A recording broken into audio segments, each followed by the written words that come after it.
ហេសរសែនបន្តគ្នាជប់ជាមួយខ្ញុំរតរៃនៅថ្ងៃនេះចង់នាំអ្នកទាំងអស់គ្នាចូលទៅក្នុងទេសភាពព្រៃភ្នំដ៏សោកបំព្រងមួយដែលនិយាយអំពីកញ្ជ្រោងមួយក្បាលនោះបាទត្រូវបានមនុស្សយកទៅចិញ្ចឹមបន្ទាប់មកកញ្ជ្រោងក៏រាប់អានមិត្តជាមួយនឹងឆ្កែប្រមាញ់ឆ្កែប្រមាញ់កញ្ជ្រោងឯងធ្វើមិត្តជាមួយគ្នាមិនទៅកុំឲ្យបែរឆ្ងាយតោះយើងចូលទៅដល់សាច់រឿងរបស់យើងតែម្ដងប៉ុន្តែមិនទៅដល់សាច់រឿងខ្ញុំសង្ឃឹមតែអ្នកទាំងអស់គ្នាមិនចិត្តអាខកជួយចុច like subscribe ដាក់កណ្ដឹងម្នាក់មួយផងដើម្បីទទួលបានវីដេអូថ្មីៗទាន់ចិត្តចាប់ផ្ដើមរឿងរបស់យើងដំបូងបង្ហាញឲ្យឃើញទេសភាពនៅក្នុងព្រៃដ៏ជ្រៅខ្មាំងងឹតសំឡេងឆ្កែប្រមាញ់នឹងកំពុងតែព្រុសដេញតាមសត្វមួយបាទដែលជាកញ្ជ្រោងរបស់យើងនឹងឯងកញ្ជ្រោងដ៏កំសត់នេះកំពុងតែព្យាយាមពំកូនរបស់នាងដើម្បីរត់យ៉ាងណាក៏ដោយក៏ឆ្កែនៅតែអាចហត់ក្លិនបានអញ្ចឹងកញ្ជ្រោងរបស់យើងគាត់ក៏សម្រេចចិត្តថាយកឆ្កែរបស់គាត់នឹងលាក់នៅក្បែរផ្ទះប្រជាជនមួយក្បែររបងនឹងហើយយកអីបាំងបន្ទាប់មកនេះក៏បន្តរត់ចូលទៅក្នុងព្រៃដែលកំឡុងពេលនោះគឺមានសត្វទីទុយមួយក្បាលនឹងបានឃើញហេតុការណ៍នោះទាំងអស់ឥឡូវពេលដែលមេរបស់កូនសត្វកញ្ជ្រោងនឹងចូលទៅក្នុងព្រៃបានមួយសន្ទុះសំឡេងក្របកំភ្លើងក៏បានបន្លឺឡើងដែលវាបញ្ជាក់ឲ្យយើងដឹងថាមេរបស់កញ្ជ្រោងកំព្រារបស់យើងត្រូវបានអ្នកប្រមាញ់បាញ់សម្លាប់បាត់ទៅហើ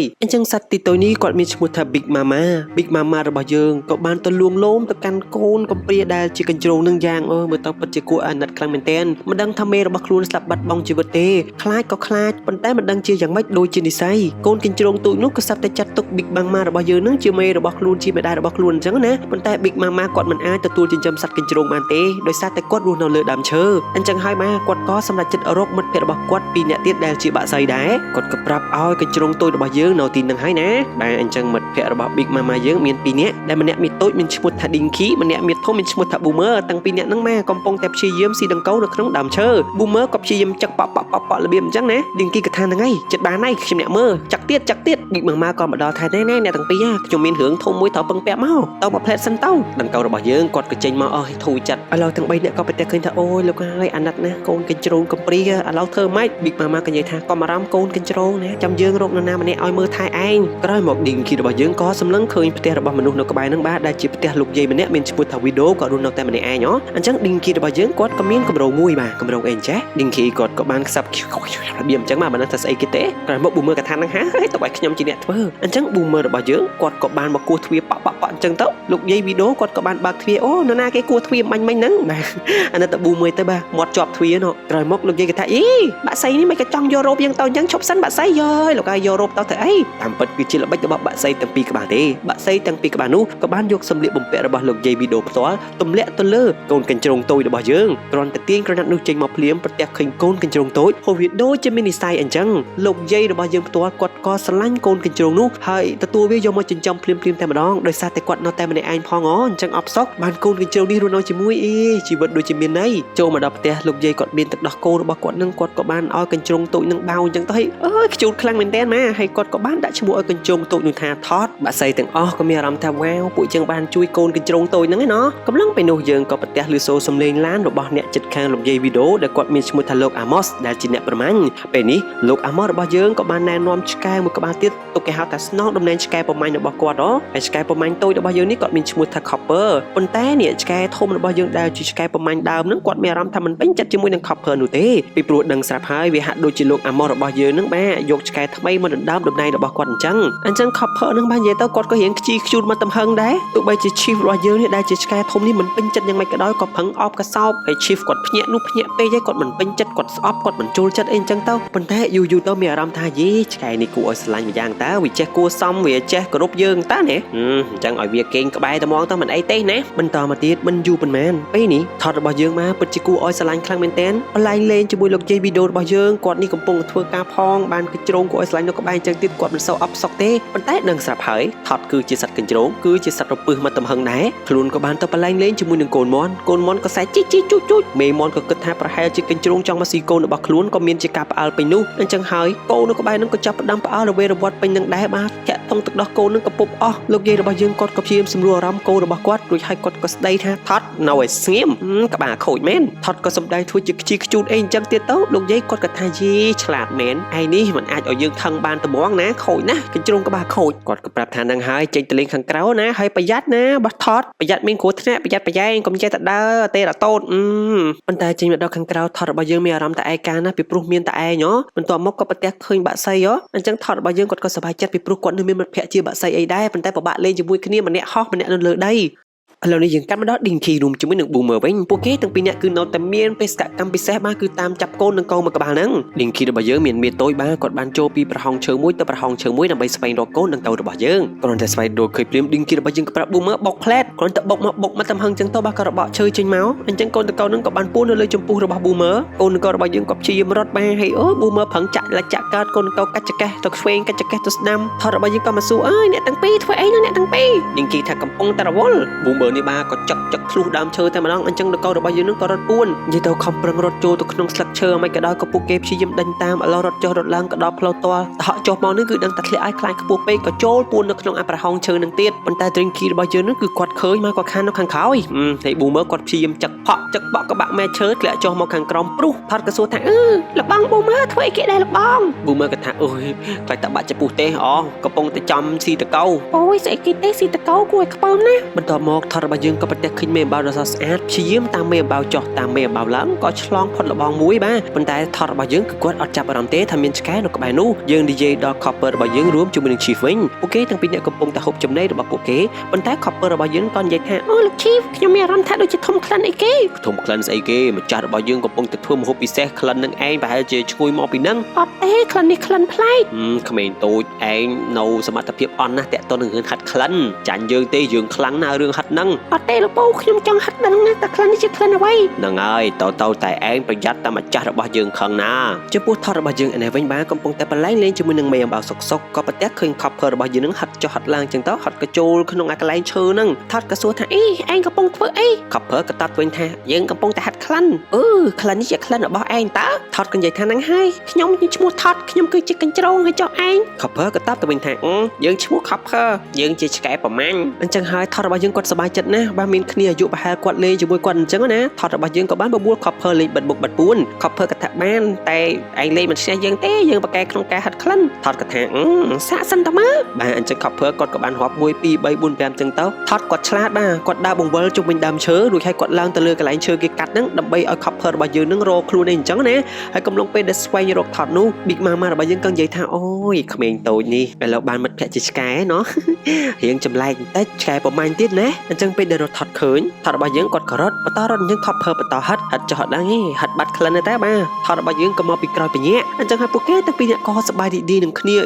សប្បាយមិនតាន់អស់ចិត្តផងក៏សាប់តែលោកអាម៉ូរបស់យើងនឹងស្រែកហៅ Copper ឲ្យត្រឡប់មកវិញអញ្ចឹងគាត់ក៏បានស្ដីបន្ទោសឲ្យ Copper បាទមិនក៏រត់ញ៉ៃអញ្ចឹងឆ្កែតតែយាមផ្ទះគ្មានទៅដើរលេងអញ្ចឹងទេ Copper ក៏មានអារម្មណ៍ថាម្ចាស់ស្ដីឲ្យទៀតនៅថ្ងៃបន្តទៀតថតរបស់យើងក៏បានមករក Copper ហើយ Copper ហ៊ានទៅទេដោយសារតែឈីរបស់យើងនៅក្បែរហ្នឹងប៉ុន្តែដោយសារតែឃើញថតអញ្ចឹងទៅអំបានទេក៏លួចរត់ទៅលេងទៀតហើយកំឡុងពេលបលែងគ្នាយ៉ាងសប្បាយនោះថតរបស់យើងក៏និយាយថា Copper ឯងគឺជាមិត្តភក្តិល្អបំផុតរបស់ខ្ញុំមានតែឯងមួយទេ Copper ក៏តបទៅថាដូចគ្នាខ្ញុំក៏មានឯងតែម្នាក់ជាមិត្តភក្តិដែរពួកយើងទាំងពីរនាក់នឹងខ្លាចជាមិត្តភក្តិគ្នាជារៀងរហូតណោះទោះបីជាមានរឿងអ្វីកើតឡើងក៏ដោយរួចហើយពីរនាក់មិត្តភក្តិដែលជាឆ្កែនិងកញ្ជ្រោងនោះបាទពួកគេក៏បានហក់ទៅលេងក្នុងទឹកបលែងលេងជាមួយគ្នាយ៉ាងសប្បាយរីករាយប៉ុន្តែលោកអាម៉ូសទៀតហើយគាត់ខឹងឆ្កែរបស់គាត់មិនក៏រត់ទៀតទៅហើយគាត់ក៏បាននាំជីរបស់យើងនឹងតាមស្វែងរក Copper ត្រឡប់មកវិញពេលដែល Copper ឮសួរសំឡេងស្រែកខឹងរបស់លោកអាម៉ូស Copper ក៏ថាអូយគាត់ណៃម្ចាស់ខ្ញុំលើកនេះខឹងខ្លាំងណាស់គ្នាតោះសិនឯមិត្តភក្តិចាប់តាំងពីពេលនោះមកលោកពូអាម៉ូសរបស់យើងក៏បានចងខ្សែ Copper របស់យើងជាប់ជាមួយនឹងទ្រុងតណាមិនរួចនោះទេថតរបស់យើងក៏ឆ្ងល់ក៏មកមើល Copper ក៏ប្រទះឃើញ Copper ត្រូវបានមេរបស់ខ្លួនមកម្ចាស់ហ្នឹងណាចងខ្សែជាប់កតណាមិនរួចឡើយ Copper ក៏មានអារម្មណ៍ថាកំសត់ឯកាហើយអបសក់ថតរបស់យើងក៏ព្យាយាមតង Copper ជួយ Copper ឲ្យទៅលេងជាមួយខ្លួនអញ្ចឹងណាប៉ុន្តែពេលនោះក៏ប្រទះឃើញកាប៉េះគូរបស់ Chief អញ្ចឹងហើយថតរបស់យើងក៏ចង់មើល Chief កំពុងតែធ្វើអី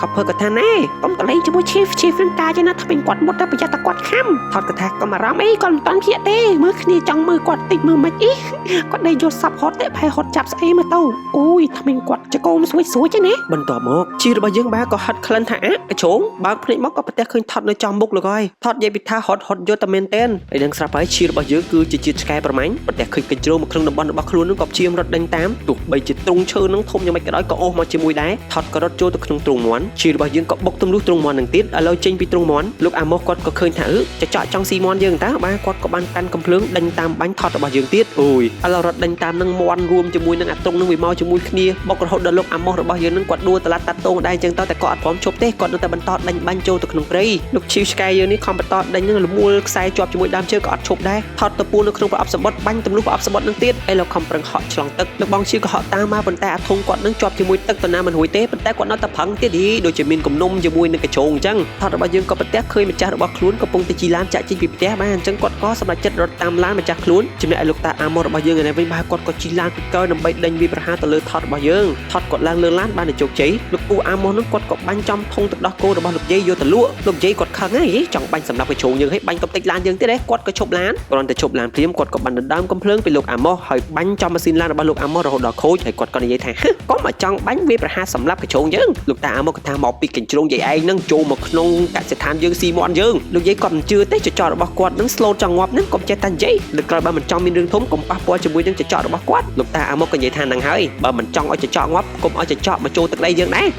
បាទអត់ត្រូវគ្នាទៀតអ្នកជិតខាងនេះចប់ពីហេតុការណ៍នោះលោកយាយវីដេអូរបស់យើងគាត់ក៏បានបិទទ្វារបិទបង្អួចបិទកន្លែងគ្រប់បែបយ៉ាងទាំងអស់តែម្ដងមិនឲ្យថតរបស់យើងចេញទៅខាងក្រៅទេព្រោះខ្លាចថតមានបញ្ហាជាមួយលោកពូអាម៉ូទៀតថតរបស់យើងនេះគាត់ក៏គេថាខ្វាយទ្វារប្រាប់វូរបៀបដូចចកខ្ជូនគាត់ឲ្យស្លាញ់អីចឹងលោកយាយថាមិនឲ្យចេញទេតែអញ្ចឹងនឹងអាតាមអាម៉ូសអីគេនឹងបាញ់វាប្រហារមកលើកូនថតឯងហើយក្រោយមកក៏លឺសូរសំឡេងឆ្កែព្រុសពីចម្ងាយពួកគេទាំងពីរអ្នកក៏អើតមើលអញ្ចឹងទៅក៏ប្រទះឃើញថាវាដល់រដូវកាលនៃការប្រមាញ់អញ្ចឹងរដូវកាលនៃការប្រមាញ់នឹងគឺវាយូរដែរអ្នកទាំងអស់គ្នាចំណែកថតរបស់យើងផ្ទាល់នៅតែអាចលួចចេញមកបានតាមអបរហងបង្អួចដែលបើកបន្តិចនឹងដើម្បីបញ្ជួបជាមួយមិត្តភ័ក្តិរបស់ខ្លួនដែលជា couple ចំណែក couple វិញមកកំពុងតែព្រុសព្យាយាមចង់ទៅជាមួយម្ចាស់ខ្លួនអីអញ្ចឹងណាហើយលោកតាគាត់ថាអើយកុំប្រឹងពេកពីដល់ពេលដែល couple ឯងទៅជាមួយពួកយើងដែរតា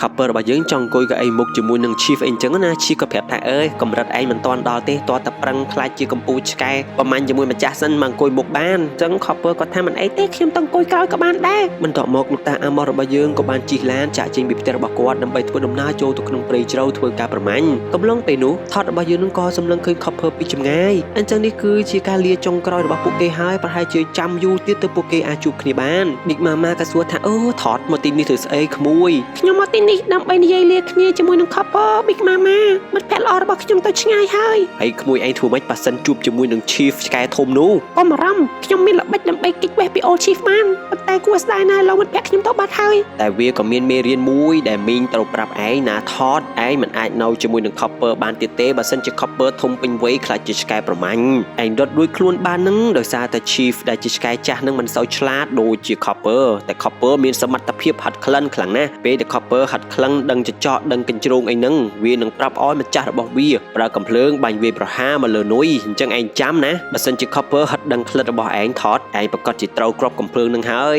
ដូច្នេះរៀនទទួលយកណាក្មួយតែ couple ត្រឡប់មកវិញ couple ក៏ខ្លាចទៅជាឆ្កែប្រមាញ់ដែរអញ្ចឹងដឹងស្រាប់ហើយឆ្កែប្រមាញ់មិនចូលចិត្តអំបូរសត្វព្រៃដូចជាពួកយើងទេប៉ុន្តែថតរបស់យើងគាត់នៅតែជឿជាក់ទៅលើ couple ថាអត់ទេអ្នកមីងខ្ញុំដឹងថា couple អត់កែប្រែតាណាទេ couple ជាមិត្តភក្តិល្អរបស់ខ្ញុំតែម្នាក់ហើយក៏ជារៀងរហូតដែរវងបាក់សៃដទៃទៀតក៏និយាយថានេះបើមិនជឿបើកទ្វារឲ្យមើលបើកទៅក៏ប្រទះឃើញថាសិតតាគេហៅថារោមចចករោមសត្វព្រៃផ្សេងថតក៏ថាវ៉ាវពិតជាសាហាវមែនពួកគេក៏បញ្យល់ថាមិនជឿក៏អត់ទៅតែពេលដែល couple ត្រឡប់មកវិញ couple នឹងយករបស់ទាំងអស់នេះមកបន្ថែមទៀតប៉ុន្តែមិនដឹងអ្វីទេថតនៅតែជឿជាក់លើ couple ជាមិត្តភក្តិល្អរបស់ខ្លួនជារៀងរហូត Big Mama ក៏ថានឹងហើយពាក្យជារៀងរហូតដូចយូរខ្លាំងណាស់ឥឡូវបើមិនជឿចាំតាមមើលខ្លួនឯងទៅណាអញ្ចឹងពីមួយថ្ងៃទៅមួយថ្ងៃបាទវាចាប់ផ្ដើមរៀងយូរទៅដែរហើយរដូវស្លឹកឈើជ្រុះក៏ចាប់ផ្ដើមកើតឡើងរដូវរងាក៏មកដល់ដង្កូវរបស់យើងឯនេះវិញបាទគាត់រងាខ្លាំងនៅខាងក្រៅអញ្ចឹងគាត់ក៏រកផ្លូវដើម្បីគេចពីអ្នកបាក់សៃនេះហើយពីបាក់សៃនេះក៏អញ្ចឹងដែរក៏ព្យាយាមតាមប្រមាញ់ដង្កូវរបស់យើងអត់ចុះទេតែសំណាងល្អដង្កូវរបស់យើងគាត់ក៏បានចូលមកក្នុងផ្ទះរបស់លោកយាយបានជោគជ័យហើយរស់នៅក្បែររុក្ខជាតិនៅក្នុងផ្ទះទាំងទៀត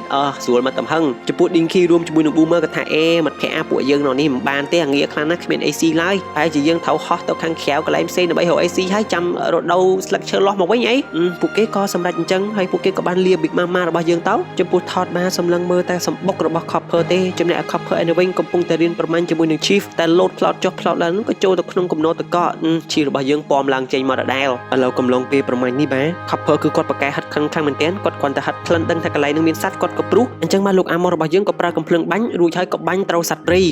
គាត់ក៏ថាវ៉ាវ couple ពិតជាឆ្លាតខ្លាំងអស្ចារ្យមែនណាឆ្កែសម្លាញ់ចិត្តហើយប្រហែលខែនេះcouple នឹងរឿងធំខ្លាំងដែរអ្នកទាំងអស់គ្នាឃើញទេឥឡូវនេះបាទបន្ទាប់ពីប្រមូលបានគេហៅថាសត្វប្រមាញ់បានយ៉ាងច្រើនហើយដល់ពេលដែលលោកអាម៉ូរបស់យើងធ្វើដំណើរត្រឡប់ទៅផ្ទះរបស់គាត់វិញដូចគ្នាប៉ុន្តែពេលឡើងជិះឡាន couple របស់យើងគឺអង្គុយនៅខាងមុខចំណែកឯ លោកឈីរបស់យើងផ្ទាល់គាត់អង្គុយនៅខាងក្រោយវិញដោយសារតែពេលនេះ Copper របស់យើងមានសមត្ថភាពជួយប្រមាញ់ម្ចាស់របស់ខ្លួនណាលោកឈីគាត់ក៏ធ្វើមុខដូចជាមិនពេញចិត្តមិនសប្បាយចិត្តអីទេឥឡូវយើងកម្មដល់ផ្ទះរបស់ Todd វិញ Big Mama របស់យើងក៏យកស្លឹកឈើចេញពីដើមឈើរបស់គាត់ពីព្រោះពេលនេះវាគឺជារដូវកាលស្លឹកឈើលាស់ចំណែក Todd របស់យើងឯនេះវិញអូក៏ធំពេញវ័យដែរ Dinky រួមជាមួយនឹង Boomer ក៏ត្រឡប់មកវិញពួកគាត់ក៏ភ្ញាក់ផ្អើលថាអូយ Todd ធំលឿនណាស់នេះហើយកតុយហេតិចសេបខុំងឹបណាស់ហ្មងណាចំណែកលោកយាយរបស់យើងក៏ឆ្ងល់យីហើយដើមឈើហ្នឹងមិនក៏អាលួយលត់អស់អញ្ចឹងបាទដោយសារតែលបងតកោរបស់យើងនៅក្បែរហ្នឹងហ៎អញ្ចឹងលោកយាយគាត់ក៏ស្រោចទឹករហូតដល់ចូលជន់ក៏ថារស់វិញណាហើយបាក់សេះពីក្បាលទៀតហើយមកតាមប្រមាញ់តកោរបស់យើងតកោក៏ហោះចូលអាបំពង់ទឹកហ្នឹងអ្នកខាងក្រោមប្រឹងផ្លុំតផ្លុំអញ្ចឹងទៅលបងតកោយើងក៏បានឡើងទៅបកគោលភ្លើងនៅឡើយបកគោលភ្លើងលើហ្នឹងគាត់ក៏ចូលពួនខោមកស្អីគេម្យ៉ាងដូចជាកែវអញ្ចឹងបាក់សេះហ្នឹងក៏ចឹកចុះចឹកឡើងមកក៏ឆក់បាសសក់បាសអីអញ្ចឹងទៅលបងតកោរបស់យើងមកគាត់ក៏រត់ផងភ្លឺផ្លងហ្នឹងហើយបាន3នាក់គាត់នឹងដែរល្អសើច មិនយូរប៉ុន្មានឡានរបស់ Copper យើងនឹងក៏បានធ្វើដំណើរមកដល់ផ្ទះរបស់ Copper វិញហើយថតគាត់សប្បាយចិត្តណាស់គាត់ថាអូមិត្តភក្តិរបស់ខ្ញុំត្រឡប់មកវិញហើយ Big Mama ក៏នៅតែផ្ដាំដដែលថាណាប្រយ័ត្នណាពេលនេះ Copper មិនមែនជាឆ្កែធម្មតាទេ Copper ជាឆ្កែប្រមាញ់ថតក៏និយាយថាមិនអីទេ Big Mama ចាំពេលដល់យប់គ្រប់យ៉ាងស្ងាត់ស្ងប់សុខចាំខ្ញុំទៅជួបជាមួយនឹង Copper ឯនេះវិញបាទគាត់ហូបអីរួចអញ្ចឹងគាត់ក៏បានបន្លែងលេងជាមួយនឹងលោកពូហៅថាលោកពូតំងលោកពូ Chief យើងហ្នឹងពូ Chief ដំបងរៀនពេញចិត្តយូរទៅគាត់រៀងអត់អីវិញបាទតែគាត់នៅតែចាត់ទុក Copper នឹងដូចក្មេងអញ្ចឹងតែ Copper នៅតែបដិសេធ ខ្ញុំមិនក្មេងទេខ្ញុំមានសមត្ថភាពប្រមាញ់ខ្លាំងណាស់ជាគាត់ថាសមត្ថភាពហាត់ក្លិនសមត្ថភាពស្វែងរកនឹងម្យ៉ាងទេតែអ្វីដែលសំខាន់ត្រូវតែសាហាវណា Copper គាត់ថាអូខេក្រោយមកលុះរៀងយប់បន្តិចទាំងពីរនាក់ហ្នឹងក៏គេងលក់ថតរបស់យើងហ្នឹងក៏បានមកស្វែងរក Copper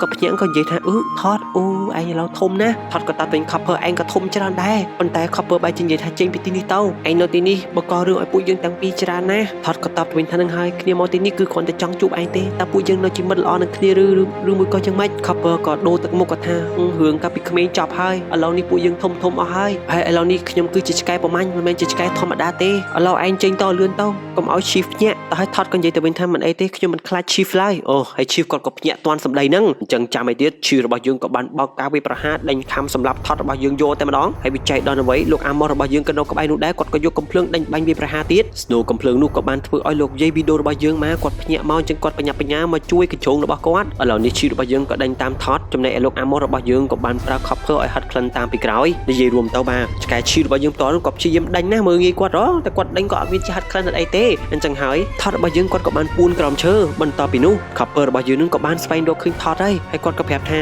ឯងចាំណាថតលើកនេះយើងឲ្យឯងរួចខ្លួនតែលើកក្រោយយើងមិនឲ្យឯងរួចខ្លួនទេអញ្ចឹងហើយ Copper របស់យើងក៏ធ្វើជាប្រាប់ម្ចាស់របស់ខ្លួនថានោះកញ្ជើនោះរត់ទៅតាមផ្លូវនោះអញ្ចឹងហើយបាទលោក Amos របស់យើងក៏បានដេញតាមផ្លូវផ្សេងអញ្ចឹងទៅចំណែកឯថតរបស់យើងក៏បានឡើងតាមផ្លូវរទេះភ្លើងដើម្បីរត់គេចប៉ុន្តែជាអកុសលអ្វីឈីរបស់យើងក៏បានពួននៅលើផ្លូវរទេះភ្លើងនឹងបាទគាត់ក៏បានហក់ដេញពីប្រហារសម្រាប់ថតទៀតបន្ទាប់មករទេះភ្លើងក៏ជីកាត់នឹងថតរបស់យើងគាត់អោនចុះអញ្ចឹងទៅរទេះភ្លើងនោះក៏បានបុកឲ្យឈីរបស់យើងនឹងបានធ្លាក់ចុះមកមួយទំហឹងតែម្ដងមិនដឹងថាឈីរបស់យើងស្លាប់បាត់បង់ជីវិតឬមួយក៏យ៉ាងណានោះទេបន្ទាប់មកថតរបស់យើងនឹងក៏ឃើញទីតាំងដែលឈីរបស់យើងធ្លាក់ចុះមកទៅហើយអ្នកទាំងអស់គ្នា Copper របស់យើងគាត់ក៏មានអារម្មណ៍ខឹងគុំគួននិងគំនុំជាខ្លាំងដោយស្ដីបន្ទោសឲ្យខ្លួនឯងថាយើងមិនគួរណាឲ្យអាចចចកថតនោះរត់ដូចខ្លួនទេកុំអីវាមិនអាចធ្វើឲ្យលោកពូឈីរបស់យើងមានបញ្ហាអញ្ចឹងឡើយ Copper ក៏ស្រែកពីចម្ងាយថាឯងចាំណាថតយើងនឹងសងសឹកឯងបាទអ្នកទាំងអស់គ្នាឃើញទេពីមិត្តភក្តិល្អឥឡូវនេះខ្លាចជាសត្រូវនឹងគ្នាដោយសារតែការយល់ច្រឡំដោយសារតែ Copper នឹងគឺគាត់ភ្លេចដើមកំណើតខ្លួនថាធ្លាប់ធ្វើជាមិត្តល្អនឹងគ្នាចំពោះលោកយាយវីដេអូរបស់យើងវិញបាទគាត់ក៏តាមស្វែងរកកញ្ជងរបស់គាត់នៅក្នុងព្រៃជាចុងក្រោយគាត់ក៏បានជួបជាមួយនឹងថតអូយគាត់បារម្ភពីសុខភាពថតណាចំណែកឯលោកពូ Amos ហើយនៅវិញបាទគាត់ក៏ខឹងសម្បាចេញពីផ្ទះដោយសារតែឆ្កែឈីរបស់យើងគឺគាត់អត់មានបញ្ហាដល់បាត់បង់ជីវិតទេគឺគ្រាន់តែបាក់ជើងអញ្ចឹងនេះលោកពូ Amos គាត់ខឹងណាស់ឆ្កែសំណប់គាត់មានបញ្ហាអញ្ចឹងដោយសារតែកញ្ជ្រោងអញ្ចឹងឥឡូវនេះគាត់ក៏បានមករករឿងដល់ផ្ទះរបស់លោកយាយវីដេអូគាត់ទាមទារគាត់ចង់សងសឹកឲ្យឆ្កែរបស់គាត់អត់មិនទេលោកយាយវីដេអូថាអត់ទេមកសងសឹកអីក៏មកចូលផ្ទះយើងនេះជាកម្មសិទ្ធិរបស់យើងឯកជនណាចាប់ពីហេតុការណ៍នោះលោកយាយវីដេអូរបស់យើងគឺគាត់បារម្ភអំពីសុវត្ថិភាពថតអញ្ចឹងបាទគឺគាត់មិនអាចទុកថតនៅជាមួយគាត់នោះទេគាត់ក៏សម្រេចចិត្តជិះឡានចាក់ចេញពីផ្ទះតាំងពីព្រលឹមហើយក្នុងដំណើរដែលគាត់ជិះនោះបាទលោកពូ Amos ក៏ដឹងថាយីបែកនេះនាំចចកពីតណាអញ្ចឹងលោកយាយវីដេអូរបស់យើងគឺគាត់ចង់នាំថតចូលទៅក្នុងព្រៃយ៉ាងជ្រៅដើម្បីឲ្យថតរបស់យើងរស់នៅជីវិតជាសត្វព្រៃវិញព្រោះបើនៅជាមួយនឹងគាត់នៅក្បែរផ្ទះរបស់អាប៉ែ Amos ថតរបស់យើងដឹងតែអត់សុវត្ថិភាពទេដោយសារតែលោកតា Amos របស់យើងកំពុងតែមានគំនុំចង់សងសឹកជាមួយនឹងថតតែលោកយាយគឺគាត់ក៏មិនចង់ឲ្យចចករបស់គាត់ទៅនៅក្នុងព្រៃដែរពីព្រោះដោយសារតែថតរបស់យើងជីវិតរបស់គាត់ស្រស់បំព្រងជីវិតរបស់គាត់សប្បាយរីករាយមិនឯកាតែធ្វើយ៉ាងម៉េចគាត់ស្រឡាញ់ចចករបស់គាត់ពេកអញ្ចឹងមកដល់កន្លែងព្រៃស្ងាត់មួយលោកយាយរបស់យើងក៏បានប្រឡែងថតរ របស់យើងចូលទៅក្នុងព្រៃហើយគាត់ក៏បានដោះច្រវាក់កចេញរួចហើយគាត់ក៏ដើរចាក់ចេញពីទីនោះទាំងទឹកភ្នែកថតរបស់យើងក៏ចង់មកតាមប៉ុន្តែលោកយាយគាត់ក៏ប្រាប់ថាកុំមកតាមនៅទីនឹងហើយនិយាយរួចគាត់ក៏បានជិះឡានចាក់ចេញពីទីនោះហើយថតគឺគាត់នៅមកកន្លែងអត់តាណានោះទេហើយមេឃក៏ចាប់ផ្ដើមភ្លៀងថតរបស់យើងមិនដឹងថាត្រូវជ្រកក្រោមទីណាកន្លែងណីទេដោយសារតែគាត់ជាសត្វរស់នៅជាមួយមនុស្សអញ្ចឹងលក្ខណៈបែបសត្វព្រៃគាត់មិនដឹងតាណាឡើយអញ្ចឹងគាត់ប្រទះឃើញរន្ធដីមួយនឹងគាត់ក៏ហក់ចូលទៅក្នុងរន្ធដីនោះប៉ុន្តែរន្ធដីនឹងគេមានម្ចាស់ហើយអញ្ចឹងសត្វព្រៃមួយទៀតនឹងក៏បានបណ្ដាញថតរបស់យើងអញ្ចឹងទៅបន្ទាប់មកសត្វព្រៃមួយទៀតនឹងក៏និយាយថាមិនអីទេមកស្នាក់នៅជាមួយខ្ញុំមួយថ្ងៃក៏បានដែរមេឃភ្លៀងអញ្ចឹងថតរបស់យើងគាត់ក៏អរគុណមកហើយណាស់ក៏មានសត្វព្រៃចិត្តល្អផ្សេងទៀតដែរជួយគាត់ចំណែកឯលោកអាម៉ុររបស់យើងវិញគាត់ក៏បានតាមដានទៅដល់លោកយាយវីដូគាត់ក៏ប្រទះឃើញថាយីយកឆ្កែរបស់វាទៅប្រឡែងក្នុងព្រៃហ៎ Copper ដល់វគ្គដែលយើងសងសឹកចំនួន Chief ហើយ Copper នេះដល់ហើយបាទគ្មានដឹងស្អីទេចង់ទៅសងសឹកដែរប៉ុន្តែជាក់ស្ដែងឈីរបស់យើងគឺគាត់ឈឺឲ្យធ្ងន់ធ្ងរទេជើងរបស់គាត់បាក់អញ្ចឹងតែគាត់សប្បាយចិត្តណាស់គាត់បានដេកស្រួលត្រជាក់ឃុំមានពូកមានខ្នើយតាមទៅឥឡូវឃើញម្ចាស់ដើរជួបមកផ្ទះហ្នឹងក៏សម្ដែងធ្វើជាត្អូញត្អែបាក់ជើងបាក់អីអញ្ចឹងទៅប៉ុន្តែបាទលោកអាម៉ុកនិយាយថាណែកុំមកត្អូញត្អែវាយបំបាក់ជើងទាំងអស់ឥឡូវហ្នឹងលឺសូនអញ្ចឹងឈីរបស់យើងគាត់ភ័យគាត់ទៅចូលកន្លែងគាត់ដេកវិញទៅមកនៅឲ្យស្រួលទៅកុំធ្វើមយីមយ៉ែលោកតាអាម៉ុររបស់យើងគាត់ក៏បានបង្ហាញនេះ Copper របស់យើងឲ្យស្គាល់ពីអន្ទាក់ដ៏សាហាវអន្ទាក់ហ្នឹងគឺពេលដែលវាចំចំណុចកណ្ដាលគឺវាកាត់ដាច់ជើងដាច់ឈើខ្លាំងណាស់ចំពោះ Big Mama របស់យើងឯវិញគាត់កំពុងទៅតាមស្វែងរកថតប៉ុន្តែរកមិនឃើញគាត់ក៏សំចតនៅលើដើមឈើមួយរួចក៏ប្រទះឃើញកញ្ជ្រោងញីដ៏ស្រស់ស្អាតម្នាក់ទៀតនៅក្នុងព្រៃនឹងដែរកញ្ជ្រោងញីហ្នឹងក៏មានឈ្មោះថា Wixie ក៏បានសួរទៅកាន់ Big Mama ថា Big Mama រកនរណាគេ Big Mama ក៏ថាអូចៃដន្យណាស់ Big Mama ក៏និយាយថានឹងហើយខ្ញុំរកកញ្ជ្រោងមួយអាយុប្រហែលឯងហ្នឹងពណ៌ដូចឯងឈ្មោះថាថតហើយសង្ហាណាឯងតំណេអត់ Wixie របស់យើងឮសូរចចកសង្ហាអញ្ចឹងយើងចាប់អារម្មណ៍យើងក៏និយាយថាខ្ញុំអត់ធ្វើអីផងខ្ញុំអាចជួយរកបានចំណែកថតរបស់យើងវិញបាទពេលគាត់ភ្ញាក់មកភ្លាមគាត់ប្រទះឃើញសត្វព្រៃឃើញដើមជើងអញ្ចឹងគាត់ភ្ញាក់លក្ខណៈដូចទៅបន្ស៊ាំខ្លួនអញ្ចឹងគាត់ក៏ស្រែករហូតដល់ធ្លាក់ចូលមកខាងក្រោមចំសម្បុករបស់សត្វព្រៃមួយទៀតអញ្ចឹងលោកតាម្ចាស់ផ្ទះហ្នឹងក៏ស្ដីឲ្យទៀតមកថាយីអាចចកនេះចក្រៃយកមែនបំផ្លាញផ្ទះយើងទៀតហើយថតក៏ថាណាអូឲ្យខ្ញុំសុំទោសអញ្ចឹងលពូសត្វព្រៃមួយក្បាលហ្នឹងគឺគាត់មិនចង់ឲ្យថតរបស់យើងនៅទីនេះទេគាត់ក៏បានបណ្ដេញថតរបស់យើងចេញតែម្ដងហើយគ្មាននរណាអាចនិយាយឈ្នះគាត់នោះទេបាទចំណែកថតវិញគឺមានអីបើគេបណ្ដេញចេញហើយគឺមានតែចេញតាមអ្វីដែលគេថាឥឡូវដល់ចេញមកអង្គុយតែម្នាក់ឯងយ៉ាងកំសត់ Wixie របស់យើងរួមជាមួយនឹង Big Mama ហ្នឹងក៏បានស្វែងរកឃើញថតរបស់យើងអញ្ចឹងទៅហើយ Wixie នឹងមានអារម្មណ៍ថាអូថតដែល Big Mama កំពុងតែស្វែងរកហ្នឹងមើលគាត់ដូចជាពិបាកចិត្តខ្លាំងណាស់តោះហើយ Big Mama ក៏ថាឥឡូវចង់ជួយអត់ធ្វើតាមសម្ដីខ្ញុំណា Wixie ថាបានធ្វើអីគេហើយយើងមិនដឹងថា Big Mama មានគម្រោងអីទេប្រហែលជាចង់ផ្គូផ្គងហើយប៉ុន្តែ Wixie របស់យើងហាក់ដូចជាចាប់អារម្មណ៍ជាមួយនឹងថតដែរអញ្ចឹងនាងក៏បានឈរចាំនៅក្បែរមាត់ទឹកតាមសម្ដីដែល Big Mama របស់យើងនិយាយប្រាប់ Big Mama គាត់ក៏បានមកជួបជាមួយនឹងថតហើយនិយាយថាយ៉ាងម៉េចដែរថតមានអារម្មណ៍យ៉ាងម៉េចដែរឯកាឬមួយក៏ពិបាកថតក៏ថាអូពិបាកខ្លាំងណាស់ Big Mama គឺយ៉ាប់ពិបាកក្នុងការទទួលយកទីនេះពិតជាមិនគួរឲ្យចង់រស់នៅទេប៉ុន្តែ Big Mama ក៏និយាយថាមិនក៏និយាយអញ្ចឹងព្រៃគឺជាកន្លែងដ៏សោះបំប្រងណានោះមិនជឿសាក់មើលកន្លែងនោះទៅពេលហើយថតរបស់យើងក៏មើលតាមភ្នែករបស់ Big Mama ក៏ឃើញអូកញ្ជ្រោងយ៉ាងសោះស្អាតអង្គុយនៅក្បែរមាត់ទឹកអូគេសម្ដែងងាកមកព្រឹបថតរបស់យើងលងស្នេហ៍ភ្លាមថតគាត់ក៏បាននិយាយសួស្ដីហើយសួរឈ្មោះគេអញ្ចឹងទៅអ្នកនាងឈ្មោះអី Wixie ក៏ប្រាប់ទៅវិញថាខ្ញុំឈ្មោះ Wixie បាទលងស្នេហ៍គ្នាទាំងសងខាងតែម្ដងណោះបន្ទាប់មក Wixie ក៏និយាយថាវ៉ាវបឹងនេះពិតជាថ្លាមែនតើលោកបងថតឯងអាចចាប់ត្រីបានក្នុងនឹងអត់ថតគាត់ចាប់ផ្ដើមអួនត្មងគាត់ថាគាត់អាចចាប់បានតែជាក់ស្ដែងគាត់ដែរមានទេពកោសល្យមានប្រវត្តិក្នុងការចាប់ត្រីនៅក្នុងបឹងអញ្ចឹងទេគាត់គាត់ថាកុំអារម្មណ៍ចាំខ្ញុំចាប់ឲ្យបើគាត់ក៏ហក់ទៅលើឈើដែរទឹកចឹងហើយឃើញត្រីមួយគាត់ថាត្រៀមណាជាមួយខ្ញុំចាប់ឲ្យមើលយកដៃខ្វាច់ព្រឹបវាអត់មានបានត្រីទេវាបែកឆ្លាក់ចូលទៅក្នុងទឹកអញ្ចឹងធ្លាក់តឡាត់តាត់តោងព្យាយាមងើបឡើងមកវិញអញ្ចឹងទៅសត្វព្រៃគ្រប់គ្នាក៏នាំគ្នាសើចហើយ Wixie របស់យើងមកនាងមានអារម្មណ៍ថាវ៉ាវពិតជាល្អសើចមែនបកែកំ ប្លែងណាស់ប៉ុន្តែបាទការសើចនេះបានធ្វើឲ្យថតរបស់យើងមានអារម្មណ៍តែខ្លួនឯងអន់អញ្ចឹងគាត់ក៏ចាប់ផ្ដើមខឹងតែម្ដងមកខឹងខ្លាំងទេណាថតគាត់ក៏ជ្រុលមកនិយាយថាពេកស៊ីឯងនឹងឡប់ដូចតែគ្នានឹងគ្មានការគិតស្អីទេដូចសត្វដទៃអញ្ចឹងពេកស៊ីនាងក៏ខឹងថាមិនសុកមកស្ដីខ្ញុំអញ្ចឹងខ្ញុំគ្រាន់តែល្អសើចខ្ញុំប្រាប់តើបាទឆ្លោះគ្នាផ្លែតបន្ទាប់មក Big Mama ក៏និយាយថាណាថតណាកុំធ្វើចរិតអញ្ចឹងធ្វើធម្មតាទៅមិនបាច់ប្រឹងទេបែបធម្មជាតិរបស់យើងចរិតមិនយើងបង្ហាញគេអញ្ចឹងទៅកុំកុហកមើលនាងស្រស់ស្អាតណាធ្វើយ៉ាងម៉េចមកអសាមើលធ្វើតាមចរិតខ្លួនឯងថតរបស់យើងក៏សម្ដែងធ្វើជាសុំទោសហើយគាត់ក៏បានយកផ្កាមួយតងហ្នឹងមកយកមកឲ្យ Wixie របស់យើង Wixie ក៏អត់ប្រកាន់ដែរបាទដោយសារតែនាងនឹងជ្រុលដែរច្រឡំសើចគេអំបញ្ញមិញបន្ទាប់មកមកពួកគេទាំងពីរនាក់ក៏បានផ្ដើមស្នេហ៍ជាមួយនឹងគ្នាតែម្ដងហើយ Wixie របស់យើងក៏និយាយថាថតខ្ញុំដឹងថាបងនឹងចូលចិត្តព្រៃនេះបើសិនជាមិនទាស់ខ້ອຍទេខ្ញុំនាំបងដើរមើលទីនេះយ៉ាងម៉េចដែរថតរបស់យើងក៏ថាបានបងចង់មើលWixie ក៏បាននាំថតរបស់យើងឲ្យស្គាល់ទីតាំងតំបន់ភូមិសាស្ត្រប្រទះឃើញសត្វឆ្លងផ្លូវនឹងមាន6នាងក៏និយាយថានឹងហើយបាន6ល្អថតកថាស្អីគេ6ហ្នឹងនិយាយទៅ Wixie នាងចង់បានកូន6ក្បាលបន្តមកទៀតបាទពួកគេក៏បានមកដល់កន្លែងទឹកជូតដ៏ស្រស់ស្អាតអញ្ចឹងថតរបស់យើងពេលនេះគឺគាត់អាចរស់នៅក្នុងព្រៃបានហើយដោយសារតែគាត់មានមនុស្សដែលគាត់ស្រឡាញ់ បន្តមកទៀតដល់វគ្គដែលលោកអាស្មោរបស់យើងរួមជាមួយនឹងខប់ភើផ្ទាល់មកសងសឹកថតហើយមកប៉ុន្តែនៅក្នុងតំបន់ដែលថតរបស់យើងរូណូគឺជាតំបន់ដែលគេហាមឃាត់មិនឲ្យមានការប្រមាញ់អ្វីឡើយប៉ុន្តែលោកអាស្មោគឺគាត់មិនឈប់តែប៉ុណ្្នឹងទេគាត់ក៏បានកាត់ដែកនឹងឲ្យធ្វើដំណើរចូលទៅកន្លែងហាមឃាត់នោះដើម្បីបលែងជីវិតរបស់ថតខប់ភើរបស់យើងផ្ទាល់ក៏បានប្រើសមត្ថភាពហាត់ក្លិនរបស់ខ្លួនដើម្បីដឹងទីតាំងរបស់ថតហើយហាត់ទៅគឺដឹងត្រូវមែនអ្នកទាំងអស់គ្នាគឺសិតតែជាកន្លែងដែលថតរបស់យើងធ្លាប់តាំងទីដំណងនៅអញ្ចឹងណាហើយបលែងលេងជាមួយនឹងគូស្នេហ៍របស់ខ្លួនបន្ទាប់ពីនោះលោកអាម៉ូរបស់យើងក៏បានយកអន្ទាក់ដៃរបស់គាត់យ៉ាងច្រើនយកមកបង្កប់ដើម្បីធ្វើយ៉ាងណាក៏ដោយនឹងឲ្យគៀបជើងរបស់ថតហើយដាក់អញ្ចឹងហើយគាត់យកលឹកឈើបាំងអីអញ្ចឹងណាចំពោះថតរបស់យើងបានពេលភ្ញាក់មកពីព្រលឹមអញ្ចឹងឥឡូវនេះគាត់ចេញពីសម្បុកថ្មីរបស់គាត់ដែលនៅជាមួយនឹងវ៉ាក់ស៊ីហើយគាត់មានអារម្មណ៍ថាគាត់សប្បាយមានសេរីភាពពីព្រោះសត្វកញ្ជោគឺជាសត្វព្រៃតែពេលគាត់រស់នៅបែបអញ្ចឹងវាមានអារម្មណ៍ថាគាត់មានសេរីភាពជាងនៅជាមួយនឹងមនុស្សឥឡូវនេះថតរួមជាមួយនឹងវ៉ាក់ស៊ីបលែងចុះបលែងឡើងក៏បានមកដល់កន្លែងផ្លូវដែលពួកគេនឹងឧស្សាហ៍ដើរឆ្លងកាត់ហើយប៉ុន្តែវ៉ាក់ស៊ីរបស់យើងមកគេហៅថាញៀនរបស់នាងជាសត្វព្រៃនឹងមានអារម្មណ៍ថាតំបន់នេះដូចអត់សុវត្ថិភាពទេប៉ុន្តែថតថាមិនអីទេគ្រាន់តែវាស្ងាត់ធម្មតាតាថតគាត់ក៏បានដើរទៅមុនដើម្បីបង្ហាញថាវាមានសុវត្ថិភាពអីអញ្ចឹងណាប៉ុន្តែជាក់ស្ដែងពេលគាត់ដើរបានដល់ពាក់កណ្ដាលផ្លូវអន្ទាក់នោះក៏បានកាក់គៀបតែម្ដងមកប៉ុន្តែគៀបអត់ត្រូវជើងគាត់ទេគាត់ក៏រត់តាន់អញ្ចឹងហើយលោកអាម៉ូរបស់យើងក៏ប្រើកំភ្លើងរបស់គាត់បើកការបាញ់វាប្រហារមកលើថតអញ្ចឹងថតក៏បាននាំស្នេហារបស់គាត់រត់ទាំងពីរនាក់ប៉ុន្តែរត់យ៉ាងម៉េចក៏រត់មិនរួចដែរដោយសារតែមានខប់ភើរបស់យើងជាអ្នកហាត់ក្លិនថតក៏បានឲ្យស្នេហារបស់គាត់រត់ទៅមុនហើយគាត់នឹងបានលបដើម្បីបើកការវាប្រហារទៅលើខប់ភើពួកគេទាំងពីរនាក់ដែលធ្លាប់ជាមិត្តភក្តិល្អនេះក៏បានហក់ខំគ្នាទៅវិញទៅមកប៉ុន្តែថតរបស់យើងខំត្រូវមកជង្គង់ចំខប់ភើចឹងហើយក៏រត់បន្តទៀតពួកគេក៏បានចូលមកក្នុងសម្បុករបស់វិកស៊ីហើយខប់ភើអត់ទីបានទៅបញ្ចេញសង្គមចង់សម្លាប់មិត្តភក្តិរបស់ខ្លួននឹងព្យាយាមឈ្មោលចូលទៅក្នុងប្រហោងរត់នោះវិកស៊ីរួមជាមួយនឹងថតនឹងក៏បានធ្វើដំណើរចេញតាមប្រហោងខាងក្រោយប៉ុន្តែលោកពូអាម៉ូគាត់ដឹងមកថាកញ្ជ្រោងគឺមានផ្លូវពីរសម្បុករបស់វាគាត់ក៏បានប្រើភ្លើងដើម្បីដុតអាផ្នែកមកខាងទៀតឲ្យខ្យល់បុកធ្វើឲ្យកញ្ជ្រោងនេះឆ្លក់ដើម្បីចេញមកខាងក្រៅហើយគាត់ក៏បានឈរចាំនៅផ្នែកខាងក្រៅមកខាងទៀតនឹងជាមួយនឹងឆ្កែរបស់គាត់ធៀមខំប៉ុន្តែថតរួមជាមួយនឹងវិកស៊ីបាទពួកគាត់ក៏ឆ្លាតដែរពួកគេទាំងពីរក៏ទម្លុះអាភ្លើងនឹងអត់មានបញ្ហាទេហើយក៏បន្តរត់ទៅមុខទៀតឥឡូវពេលដែលរត់ឡើងមកលើកំពូលភ្នំយ៉ាងខ្ពស់ទាំងពីរអ្នកនឹងក៏ព្យាយាមពង្រៀងដានម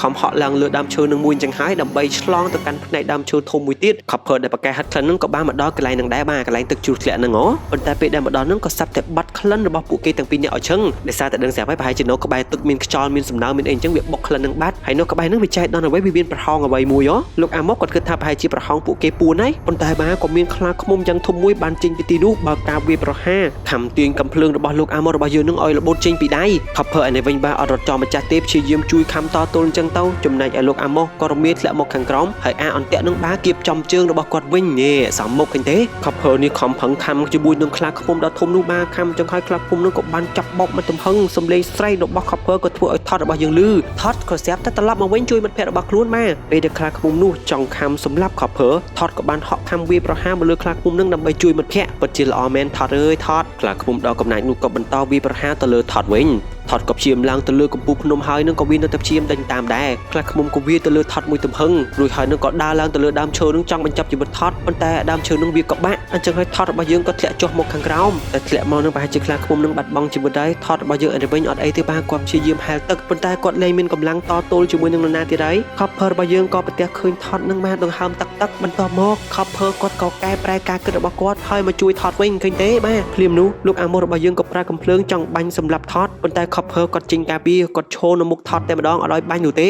េហើយគាត់ក៏បញ្ចេញសំឡេងគួរឲ្យអាណិតអញ្ចឹងទៅលោកអាម៉ូរបស់យើងគាត់ក៏យល់គាត់ថាបុយសូម្បីតែសត្វក៏វាមានមនោសញ្ចេតនាដែរអញ្ចឹងគាត់ក៏និយាយថាមកខប់ភើទៅផ្ទះវិ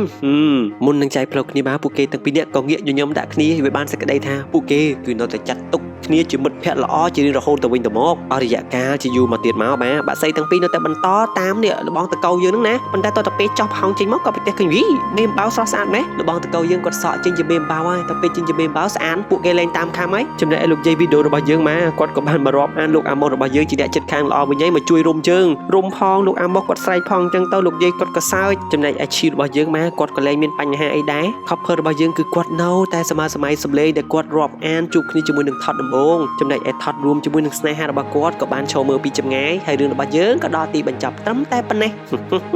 តែចុងរឿងនេះចង់ប្រាប់អ្នកទាំងអស់គ្នាថាចេះមិនថាអ្នកទាំងអស់គ្នាបែកពីមិត្តភក្តិអ្នកទាំងអស់គ្នាយូរប៉ុណ្ណាអ្នកទាំងអស់គ្នាខ្លាចទៅជាអ្វីអស្ចារ្យយ៉ាងម៉េចក៏ដោយទំនាក់ទំនងមិត្តភក្តិគឺនៅតែជាពាក្យមិត្តភក្តិអ្នកខ្លះអត់ទេអ្នកទាំងអស់គ្នាពេលខ្លះស្រាប់តែគាត់ឡើងតំណែងមួយក៏មានមុខជំនាញអីរៀងធំដុំអីចឹងគាត់ចាប់ផ្ដើមមើលមិត្តភក្តិរបស់គាត់នឹងអត់ដល់គាត់ឈប់រាប់អានគេគិតតែខ្លួនឯងអស្ចារ្យជាងគេនឹងមិនដល់គាត់ប៉ុន្តែត្រូវចាំចេះអ្នកទាំងអស់គ្នាមិត្តភក្តិដែល រាប់អានយើងតាំងតែពីយើងមិនទាន់មានអីតាំងតែពីយើងនៅក្មេងដូចគ្នាកំសត់អត់ក្រោយដូចគ្នាបាទគឺជាមិត្តភក្តិដ៏ល្អបំផុតហ្នឹងណាដូច្នេះព្យាយាមថែរក្សាទំនាក់ទំនងហ្នឹងបាទកុំឆ្មាំងឆ្មៃមានតែប៉ុណ្ណឹងអរគុណចំពោះការទស្សនារបស់អ្នកទាំងអស់គ្នាពីដើមដល់ចប់ប៉ុន្តែកុំភ្លេចចុច like subscribe ដល់កណ្ដាលដើម្បីទទួលបានវីដេអូថ្មីៗតន់ចិត្តដូច្នេះខ្ញុំរឹតសូមអរគុណសូមជម្រាបលា